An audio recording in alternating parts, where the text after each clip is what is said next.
tell me my 2-year going to get a malaria vaccine. World Health Organization has approved this, we have whatever and all that. How prepared? We've talked about the campaign of nets being another challenge. So for this new thing, how prepared is your team to ensure that people get it, get the right information, we avoid experts yet who know nothing taking over? Thank you very much.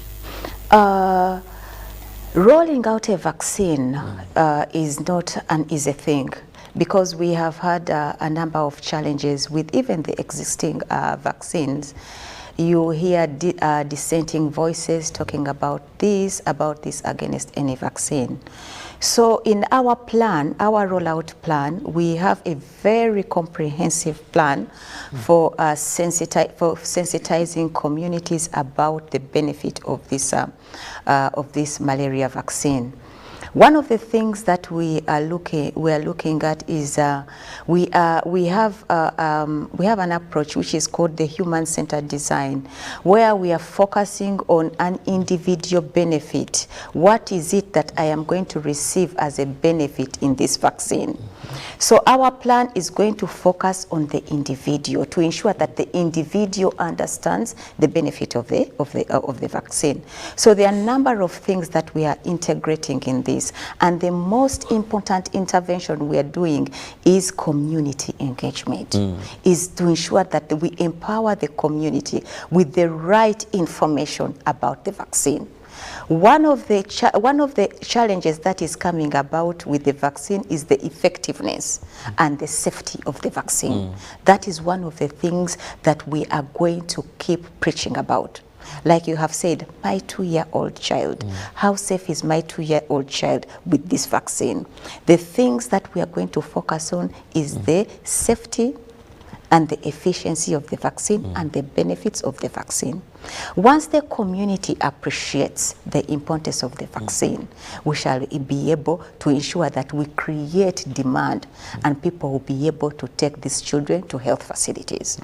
The other tool that we are using are the health workers themselves. Remember, these children are getting the malaria vaccine at about 6, 7, 8 months.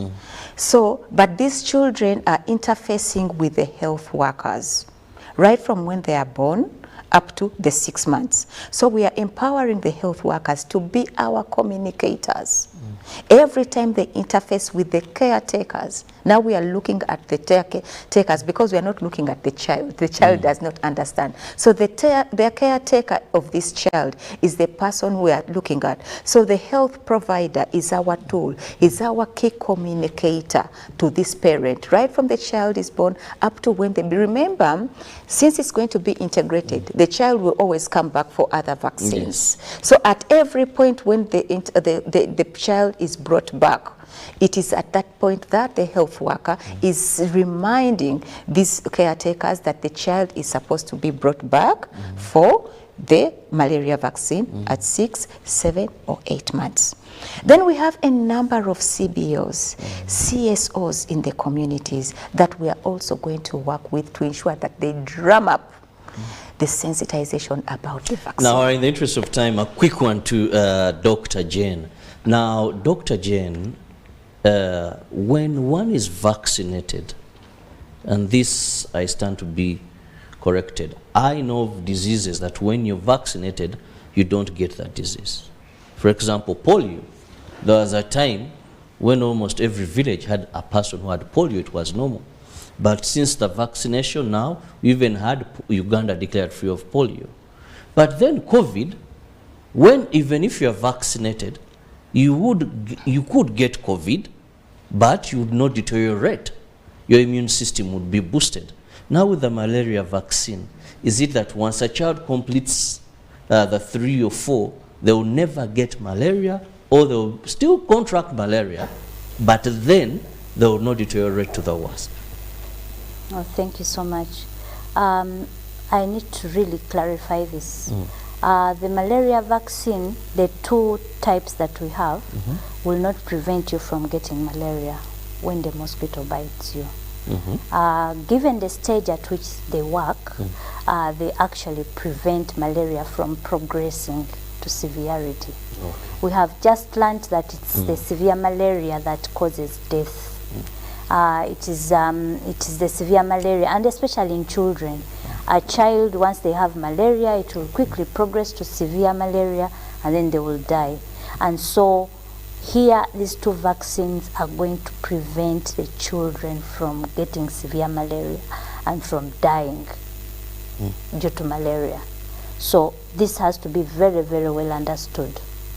And where they have used the two vaccines, they've significantly noted death reduction, and severe malaria cases have reduced significantly. So it is all about preventing severe malaria and death. And death. Yes. Well, I just want to thank the two of my guests. Thank you so much, Madam Rukia and Dr. Jane. But I'll give each of you a minute as we wind up, and I'll begin with Rukia. Thank you very much for giving us this opportunity. I just want to probably update the public that we are continuing with our national mosquito distribution exercise. We have completed about 64 districts, and we still have another about 50 districts to go.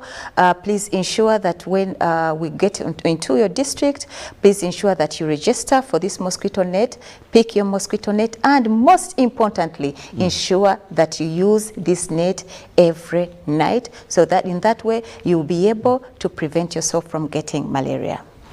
And doctors, we move out of the studios. Thank you so much for hosting us and for giving us a chance to speak to Ugandans. As I wind up, I need to remind Ugandans that malaria is a silent killer. It kills most of the Ugandans. It's responsible for their attendance or for their being sick, and it's very responsible for keeping us in poverty. So it's a responsibility of everyone to understand that we are in a country where everyone is at risk of malaria. Although some other groups like the pregnant women, children under 5, and the visitors from countries where there is no malaria are at a higher risk, and that is why they are prioritized with special interventions. But everyone is at risk, and at risk of getting infected by malaria, at risk of being sick of malaria, and at risk of being disabled by malaria, and also dying due to malaria. So because everybody is at risk, it's everybody's responsibility to remain malaria free. Every minute, every hour, every day, every week, the entire year, the entire life, make sure you're malaria free by using the tools that are availed to you properly, knowing that when you use them, you remain malaria free. And if we can together keep fighting malaria by doing our respective responsibilities, I think we shall have a malaria free Uganda by 2030, and then we can now start working towards a middle income status by 2040. Well, thank you so much.